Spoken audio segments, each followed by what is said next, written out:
Okay, this is the SMS, and welcome to it. I'm Daniel Ankara, and I have in studio with me Mr. Darlington Denke Mator. Good morning. Good morning.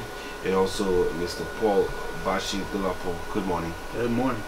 Great. The conversation now is surrounding Anything is Everything. I know it's an organization called Anything is Everything in partnership and assistance with Motomi, intending to restore hope to Liberia through a lot of means.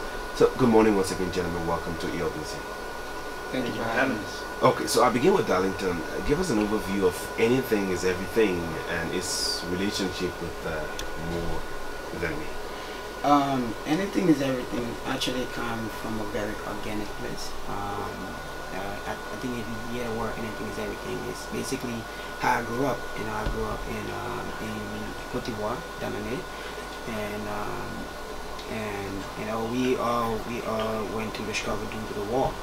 And at that time, if you had any little thing, you would cherish those things. So anything is Everything comes from that place. And what we are trying to do basically is a campaign that started with me and my buddy Ray, Paul, and a few other friends that's in the United States right now. And what we try to do was to collect things that, in the US, a lot of people have surplus of things. Small never grew up with surplus of things. We collect a lot of things, such as school supplies, medical things you find in the homes, school supplies, notebook, football shoes, anything that we can put our hands on and try to bring it and donate that to organizations that are being very impactful in Liberia communities, such as More Than Me, and another rising organization called Restoring Hope Liberia, which focuses on kids in Kola on North Atlantic, where I'll be traveling in the next couple of days to make sure that we take these things right after we get it from the port and give it to these kids out there, and just to encourage them to stay in school and put some smile on our face and know that there's a lot of people, a lot of Liberians who left from Liberia, went to the US. I haven't forgotten them yet, and still trying to encourage them and make sure that they stay motivated and do the right thing and stay in school. Great. Okay, let me come to Paul. Anything is Everything, and how are you involved with this whole initiative? Right, so Darlington right here, we played football and went to college together in the United States for 4 years and became very close friends. And there's a group of about 5 or 6 of us that are very, very close and have worked together to collect donations for the past 2 to 3 months, driving up and down the eastern coast of the United States, picking up things that Darlington mentioned: school supplies, clothes, shoes, sporting equipment, gifts, and we filled up a 20-foot container. So I've learned a lot about Liberia, its history through Darlington's, through my relationship with Darlington, and we've all wanted to get involved. And there are many people like us that would like to get involved, and we were able to I think make a little bit of a difference in a short amount of time by filling up a 20-foot container. So we did that, and we're able to raise some funds to pay for it, and it's just kind of been hard work, and as Darlington said, it's coming from an organic place, and we want to help out in a way that we can. But so I've joined Darlington on this trip. This is my first time in Africa, actually, and it's been a fun and exciting experience, and really enjoying my time in Liberia and getting the opportunity to try to make a little bit of a difference, because I know there are a lot of people that can't, especially in America. Okay, now let me come back to Darlington. I'm concerned. Did you do need assessment or you just decided to bring whatever you could get to bring? Sometimes people want to do need assessment to know that if you're looking for things to bring to Liberia to help people, you want to be specific, or you're just out there for anything you could get. We sort of did need assessment, but basically everything that we tried to bring was something that when I was growing up wasn't around. So this was coming from first-hand experience. Okay. You know, it was coming from me growing up in Danane, trying to play football. We have to put socks together. Because I mean, when my friend get cut, we don't even have a little band-aid to clean the wound or put a wound peroxide on it. It get infected, you get a sore. It takes a long time.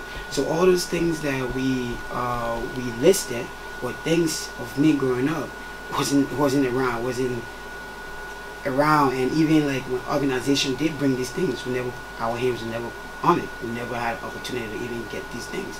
So that's where I came from, and we didn't really go into need assessment because it was not necessary. It was something that we talked to organization, we asked them what their needs and what do they wanted, and we collaborated with them. So it was a fluid communication between both organizations, including Moravia Football Academy as well.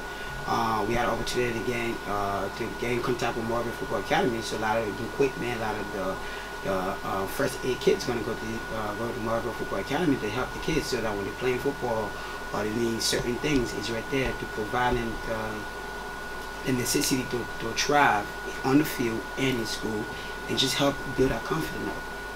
I'm concerned. You know that Monrovia is not Liberia, and a lot of people are concerned because I mean, this platform that you're on now goes across the 15 counties, and people in different parts of the country, especially rural parts, will be very concerned to receive some of these kinds of assistances to help them, you know, clothes, and you just name it, to help them get the children in school, get people moving, and make a lot of things work. So the donations, are these institutions you're donating to, who in turn giving it out to people, are they only concentrated in the Monrovia area, or are they reaching out to other hard to reach areas? That's a very good question. We are also reaching out. This is this is the first stage. You know, this is thing that we're not experiencing it. I just graduated. I just finished my master, and I decided to come back home before I can embark in the next stage of my life. So anything have to start from somewhere. And like I said earlier, that this is not just focused in Monrovia. We also are going to Lofa County. Now, I'm from Nimba County. I was born in Yekipa. And we have one of the things that I tend to see in a lot of growing or global South countries, people tend to gravitate to this big city and leaving out the rural part, like you stated. So, we don't have, this is coming from an independent place. This is coming from my passion connected with Liberia, and my friends believing in me and trying to help out. So we are actually giving half of those things to kids in Lofa County, Kolahan, Lofa County, where another organization called Restoring Hope Liberia is based. So it's not just about Monrovia. If I had an opportunity and I had the biggest opportunity, I would want to give even more into rural parts, because I actually did a research in South Africa during my junior year, and we're focusing on rural parts and how the rural parts of a lot of developing countries, whether it's Liberia or any other country, is being forgotten, and that's where you tend to see a lot of poverty, and people just tend to forget that and just focus more into the city. So this is not just about Monrovia, it's also about Lofa County as well, and hopefully in the long run we can expand. Now, Paul, why do you all believe in Darlington's dream of coming back to his home country, Liberia, and you leaving your own home country to come to Liberia to, lend out a hand, a helping hand, picking stuff from the States and bring them to Liberia to help Liberians in whatever way you can? What's the motivation?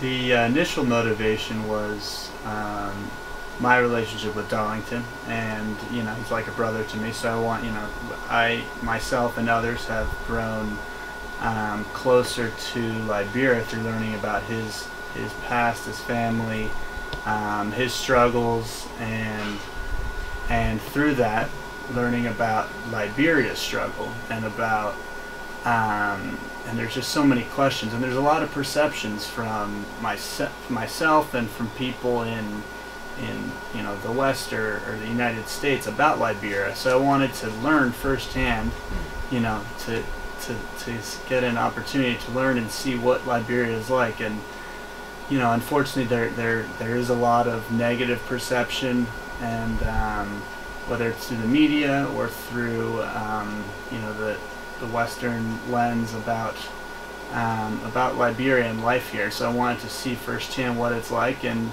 and to really connect with people, and talk with people like you and others to get a true understanding of life here, and also want to shed light to others back home about some of the beauty that exists in this country. And so this all, this culmination of these ideas and this opportunity for myself to give back with Darlington, kind of, is where I'm coming from. And it's been a pretty awesome experience for the last almost 3 weeks or so that we've been here. Interestingly, how do you get support because you're not just going to see someone's stuff and pick it up because you want to come to Liberia and help. You have to ask them, and also getting things on the container to bring them to Liberia, you have to pay money. You're not going to bring it free because you're coming to donate it to somebody. So how do you all get funds to do all of this? I mean, we, in the U.S. you have many outlets. You have many social media outlets. Plus, you have the ability now to raise money to community help. So what we did was we went on crowdfunding. It's a major thing in the U.S. where you can be sick, you don't have the financial means to help your medical expenses. You can go and say, hey, I'm probably have cancer or some sort of